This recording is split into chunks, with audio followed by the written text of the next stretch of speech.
आपकी असफलता का सबसे बड़ा कारण है कि आप अपने पुराने अभिषेक पर निर्भर रहते हो, और जब तक आप पुराने पर निर्भर रहोगे तब तक आपको नया अभिषेक नहीं मिलता। हालेलुया। शैतान आपके विरुद्ध नई नई चालों को लेकर आता है।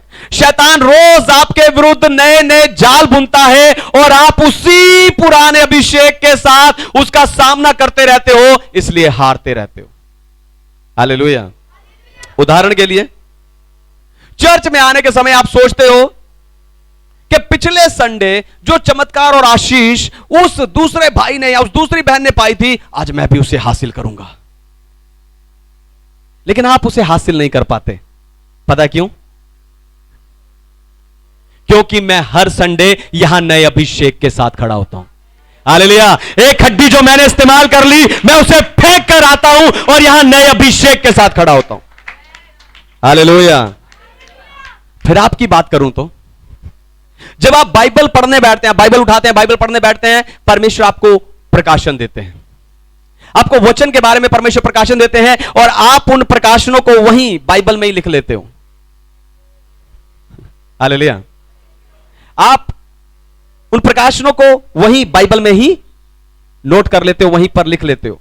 फिर कभी जब आप दोबारा उस वचन को पढ़ते हो तो आप उसी प्रकाशनों को पढ़कर वहीं तक सीमित रह जाते हो, और किसी को बताने या सिखाने के समय आप सालों बाद भी सिर्फ वही सिखाते रहते हो, जो वहां लिखा है, जितना वहां लिखा है वही सिखाते रहते हो। यानी आपको नया प्रकाशन नहीं मिलता। हालेलुया।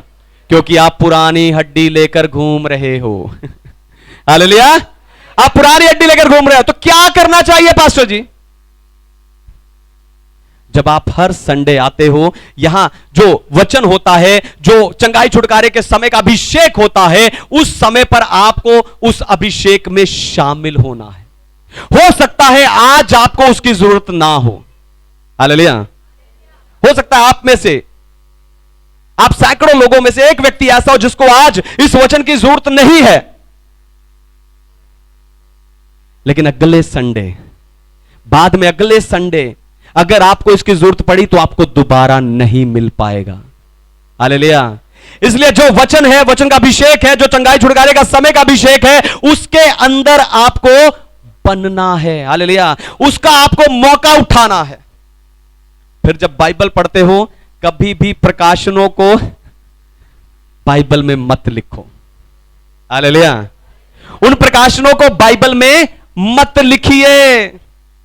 परमेश्वर ने प्रकाशन दिया, धन्यवाद। उस प्रकाशन के अनुसार प्रार्थना कीजिए, जिसे बताना है जाकर बताइए, लेकिन अगली बार जब उस वचन को पढ़े तो परमेश्वर से नया प्रकाशन मांगिए।